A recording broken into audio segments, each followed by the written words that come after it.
উগ্র সাম্প্রদায়িক গোষ্ঠী স্বাধীনতা বিরোধী জামাত সম্পর্কে বিএনপি মহাসচিব মির্জা ফখরুল ইসলাম আলমগীরের অযৌক্তিক ও দ্বিচারিতাপূর্ণ বক্তব্য নিয়ে বিস্ময় প্রকাশ করেছেন আওয়ামী লীগের সাধারণ সম্পাদক এবং সড়ক পরিবহন ও সেতুমন্ত্রী ওবায়দুল কাদের। গণমাধ্যমে পাঠানো এক বিবৃতিতে তিনি বলেন, বিএনপি মহাসচিবের বক্তব্যে আবারও প্রমাণিত হয়েছে তারা যেখানেই যে অবস্থাতেই থাকুক না কেন স্বাধীনতা বিরোধী জামাত সহ সাম্প্রদায়িক অপশক্তির সঙ্গে বিএনপির গভীর বন্ধন রয়েছে। ওবায়দুল কাদের বলেন, একজন দেশপ্রেমিক নাগরিক কখনোই সংবিধান ও রাষ্ট্রের মৌলিক চেতনা বিরোধী এই রাজনীতিকে কোনোভাবেই স্বীকৃতি দিতে পারে না। বাংলাদেশের মূল চেতনা মহান মুক্তিযুদ্ধের আদর্শ ও স্বাধীনতার মূল্যবোধের পরিপন্থী জামাতের রাজনীতির কৌশলও কখনো বিজ্ঞানসম্মত বা যৌক্তিক হতে পারে না।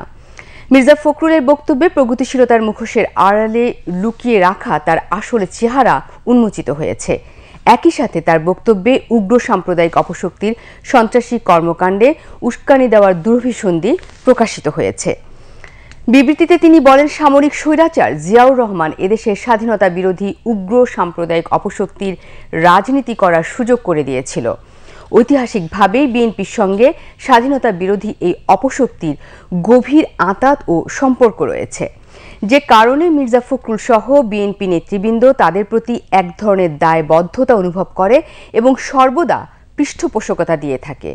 বিবৃতিতে ওবায়দুল কাদের বলেন, মহান মুক্তিযুদ্ধের চেতনা ও আদর্শ বিরোধী কোনো রাজনৈতিক অপশক্তিকে আওয়ামী লীগ কখনো স্বীকৃতি দেয়নি, ভবিষ্যতেও দেবে না।